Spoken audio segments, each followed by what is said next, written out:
Hello students, welcome to Sorosai classes. The question is to predict the correct order of the strength of the following acids. It is question number 33. Now here the theory we were going to use is called steric inhibition of resonance. That means something that is stopping resonance, okay, sterically. So this type of steric inhibition of resonance is seen in benzoic acids when the ortho position is occupied by groups, okay, by groups. So that is, say, reason one for this particular question, okay. Now let us consider, suppose here I am writing benzoic acid. Now benzoic acid, the electron density from the benzene can flow into the carboxylic carbon. Why it can flow? Because we will say that there is a p orbital here and there is a p orbital here, and both these p orbitals are in phase, and so the electron donation can happen from here. Now because there is electron flow happening from the phenyl to the carboxylic group, so in effect what happens? It reduces the polarity of OH bond and reduces acidity of benzoic acid. Now any factor that will stop this donation, okay, this donation that is happening like that, okay, anything that stops this donation will increase acidity, okay, and that can happen via steric inhibition of resonance. So if you see the next structure, okay, if you see the next structure, which is basically salicylic acid, we have a OH group. Now because of a group occupying this ortho position, these will repel each other sterically, okay. So what happens is this particular p orbital now goes out of phase, and this donation that was happening before is now stopped. So if this donation stops, we will say due to due to we will say steric inhibition of resonance, steric inhibition of resonance, the acidity increases because there is no donation happening now from the phenyl ring, okay, which means that now this will lose proton obviously from the carboxylic group, okay, this will lose proton from the carboxylic group, okay, and we have a O and then a H. Apart from that, okay, there can be some intramolecular hydrogen bonding,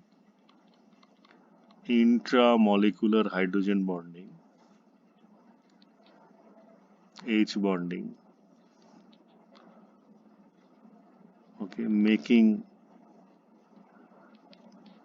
conjugate base stable, and we know acidity is directly proportional to conjugate base stability. So any factor that increases the conjugate base stability will increase the acidity. So for 4, okay, since it is having both the ortho positions occupied, SIR effect will be higher over here, and obviously again hydrogen bonding stability for the conjugate base will be higher for it. So 4 will be most acidic. 4 will be most acidic because both the ortho positions are occupied. 4 is most acidic as both ortho positions are occupied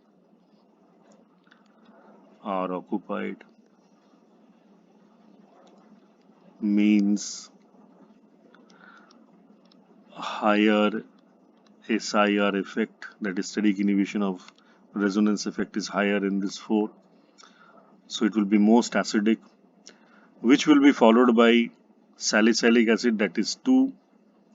So it will be 4 followed by 2, and then among 3 and 1, we can see that in 3, any factor that donates electron to the phenyl ring will reduce the acidity of this particular carboxylic group. So over here donation is happening via plus M effect to the benzene ring, and because of which electron will reach to this. Okay, this particular ring is becoming more electron rich, so it will donate more in comparison to the benzene ring where there is no donation of electron happening to the benzene ring. So obviously 1 will be more acidic than that of 3. So we will say 1 and then followed by 3. Okay, so this should be our correct answer for this question. Okay, next question is, we have been given the total number of stereoisomers and their optically activity of them for the molecule. Now the theory over here for the calculation of number of OIs, that is optical isomers, okay, we need to consider 3 facts when the terminal groups are different. Okay, when the terminal groups are, we will say, different, then we will use 2 to the power n formula for the calculation, where n is the number of chiral centers. Okay, n is the number of chiral centers. Now when the terminal groups are same, when the terminal groups are same,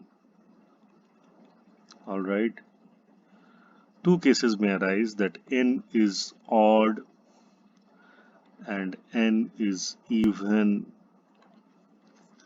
Okay, so in that case what we need to do is, for number of enantiomers we will use the formula 2 to the power n minus 1, and for meso we will use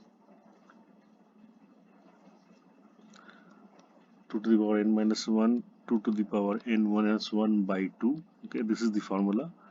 For meso we will use 2 to the power n minus 1 by 2. So when we say total number of isomers, all right, the formula will be 2 to the power n minus 1. Okay, 2 to the power n minus 1. Now when n is even, that is the number of chiral centers is even, then we have enantiomers calculation we will use 2 to the power n minus 1. For meso we will use 2 to the power n minus 2 by 2, and the total, if we do the total number of isomers, then we will say 2 to the power n minus 1 plus 2 to the power n minus 2 by 2. Okay, these are the formulas that we have to use. Now the question out here is, obviously, in this case, the molecule that has been given to us, okay, it is basically what? It is basically, we are having over here, say OH, okay, O18,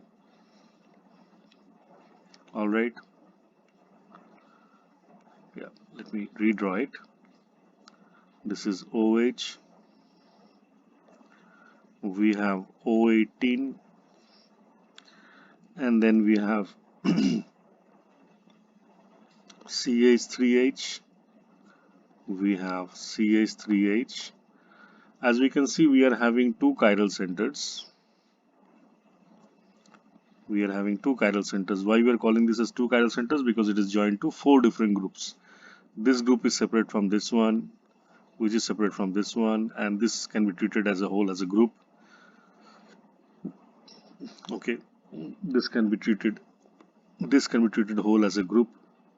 All right, similarly, this is different, this is different, this is different, and the top one can be treated whole as a group. Okay, so that is how we are considering this. And as we can see that OH is not similar to O18. Okay, according to CIP rule, that is Can Ingold Pillog rule, isomers have to be, or isotopes have to be treated as different entities. Okay, so that way this is not a symmetrical molecule. That means we will say it is following this condition. Okay, when the terminal groups are different, so then we will use the formula 2 to the power n and 2 to the power 2. So over here there will be 4 molecules, and if you want to judge whether they are active or not, then they should not be containing any sigma plane of symmetry. So obviously, if I want to draw the mirror image of this one, this will be OH. All right, then I will have CH3H. Okay, then I'll have HCH3, and then again OH. All right, so this is, say, isomer 1, this is isomer 2. What about 3, 4? Let's have a look at it. Say this is OH, this is O18. I have to mention O18. Say this is CH3, this is H, then this is CH3 and that is H. Okay. Then again OH, this is your O18. Mirror image of this one is what? CH3, H, H, CH3. So this is third and that is fourth, and none of these have sigma plane of symmetry.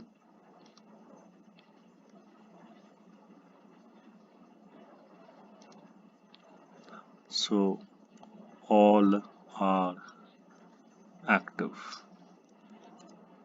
Okay, all of these are active, and I will say the answer over here is going to be option A.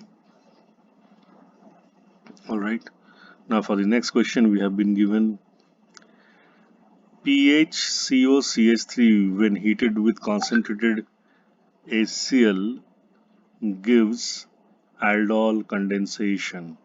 Okay, so for this one, what we will do, let me do the entire mechanism. I'm giving you the answer right now. It is going to be C.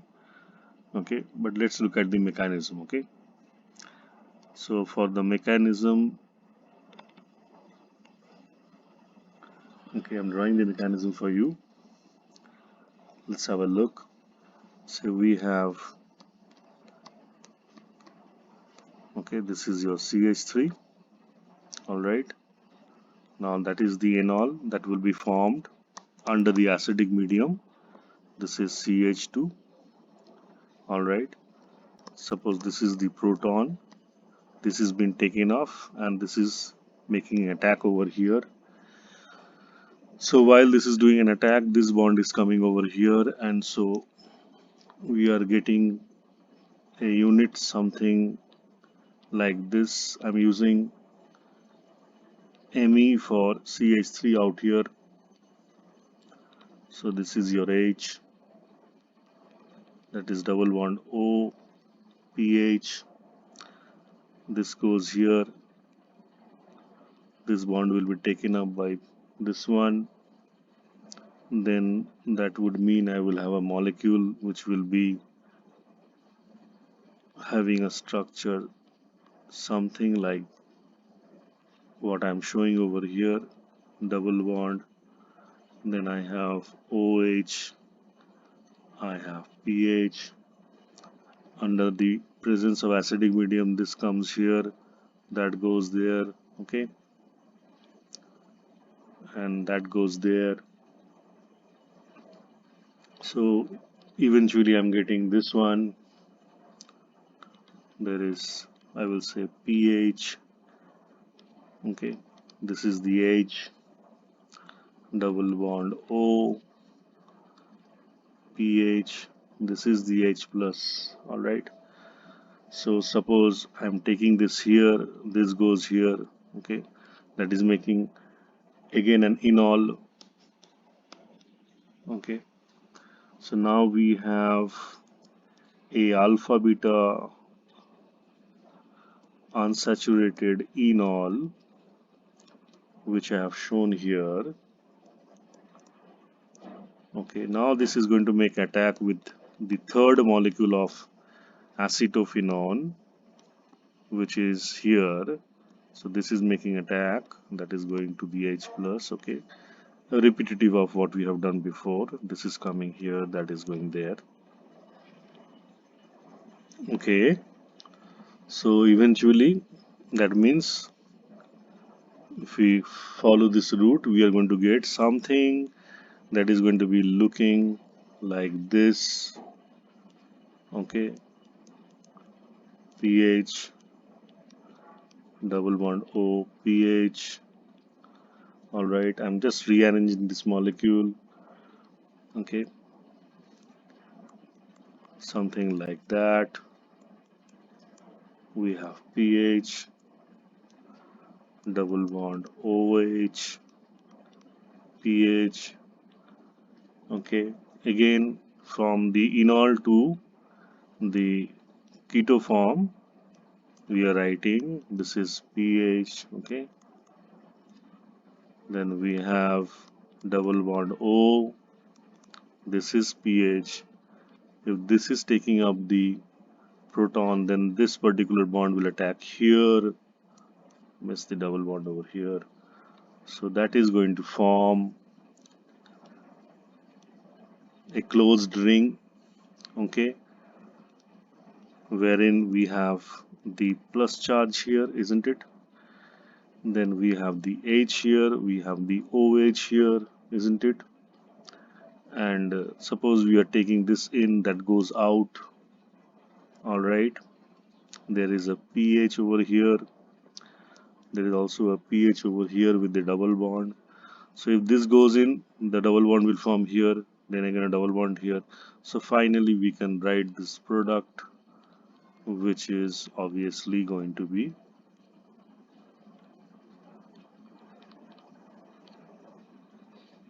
okay, 1,3,5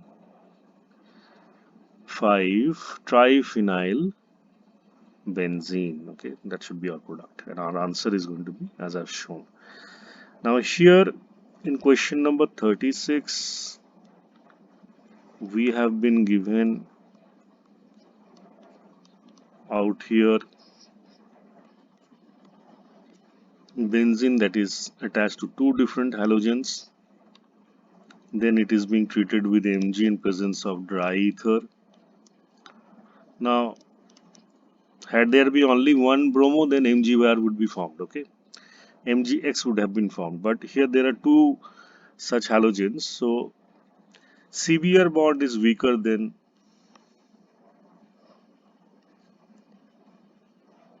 CCl bond, so easier to form pH MgBr than pH MgCl. All right, or let's write it as AR, okay, because that is what it is. It is not simply a pH, it is a AR. Okay, let's give it AR prime. So over here, insertion will happen here, okay, selectively, and that is your chloro, that is your MgBr. So this type of a Grignard reagent will be formed, and now that has been treated with obviously acetaldehyde. So this will make attack here that will open up. Okay, now the reaction is pretty much similar as we have studied in Grignard reactions. So this is your OMGBr, isn't it? That is your CH3 and that is your H, and you are making a acidic workup in presence of ammonium chloride, which is a salt of a strong acid and weak base. So obviously leads to the formation of the alcohol. All right. So that is OH, CH3, H, and F. If you compare, we will say the answer over here is going to be obviously A. All right. So that explains the answer for this question. Now here we have been asked the best way to prepare neopentyl bromide. Now here, if you are using, simply this is the mechanism. Okay, we have CH2 and we have PBr3, which is obviously prepared in C2. So this goes attacks here, and obviously one of the Br will go away. Okay, one of the Br will go away. So we are basically making CH3. Okay, CH3, CH3, CH2, OPBr2, this type of a unit. Okay, and the Br that was released, okay, the Br minus that was released is now trying to make a nucleophilic attack here, which is getting hindered. This will get hindered by this bulky group. Okay, this bulky group that is present out here.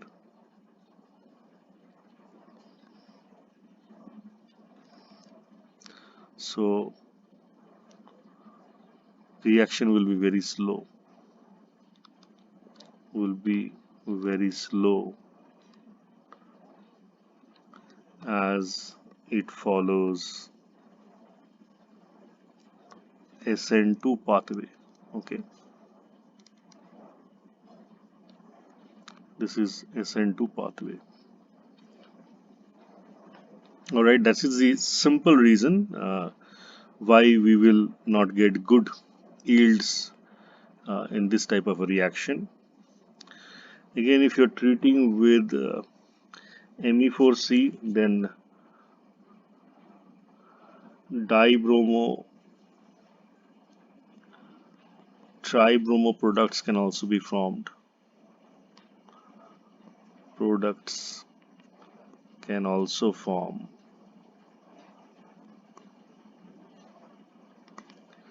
So this is the reason I will not use this one or this one. This is basically your Huns-Diecker reaction.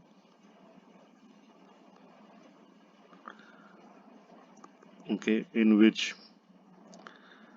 Me3C CH2 COOH is treated with KOH, obviously aqueous, so it will be forming COO minus Na plus, alright. And if you are treating this with again aqueous AgNO3, then the silver salt will be formed,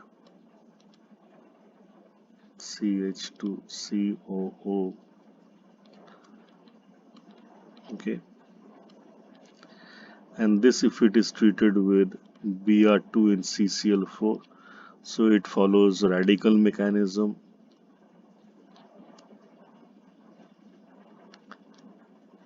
Okay, in which Me3CCH2 dot will be formed, and which will be combining with the Br and leading to the formation of this compound, preferentially without any other side products. Okay,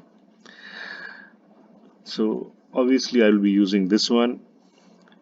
In this particular reaction, the problem is elimination, because if you are using a strong acid as HBr, which is a strong acid, okay, protonation will happen, leading to the formation of OH group happens. Okay, this goes away, isn't it? Will lead to the formation of this one, this primary carbocation, which will undergo rearrangement via methyl migration. So there is a ME shift happening. So basically what we can say over here is we had three ME groups like this. Okay, and one of the ME shifted out here. So that leads to the formation of obviously a carbocation like this, and from where we can obviously remove one hydrogen from here under the heating conditions, and obviously the product will be a alkene. Okay, a alkene rather than the desired monobrominated product. Okay, so for this reason, no, we will not be using this method. Okay, the most suitable method will be using the Hunt's-Decker reaction, which is actually used for preparation of higher uh, molecular weight bromides, alkyl bromides. I hope that clarifies the question that you had made. Okay, thanks for listening. Keep visiting Software classes for the further solutions.